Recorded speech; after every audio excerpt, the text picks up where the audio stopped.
बहिनी हम ही कहर मानदा लाग छौ जवानी तोहर लाग छौ जवानी तोहर मीठा जरदा पान हे कोई लाग छौ जवानी तोहर मीठा जरदा पान। अभी आप सुन रहे हैं धर्मेंद्र निर्मलिया को कंचन इब्राहिमपुर। एगो हरा पत्ता पे चूना चटा छोड़ी मर के कथा के और सुपारी के टुकड़ा मिटा दे के भूख हेते फिरी ही माथा के। एगो हरा पत्ता पे चूना चटा छोड़ी मर के कथा के और सुपारी के टुकड़ा मिटा दे के भूख हेते फिरी ही माथा के।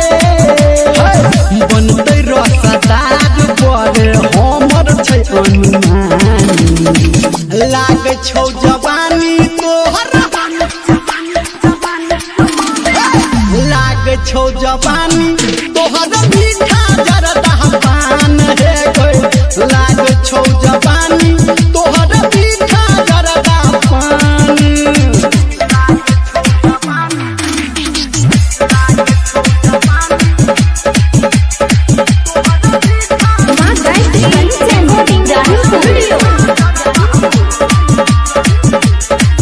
चल जल्दी लगा नहीं बात बना नहीं कर तू देरी के एना बात ने चुप कने है के तू रुक हम कहबो जरूरी के।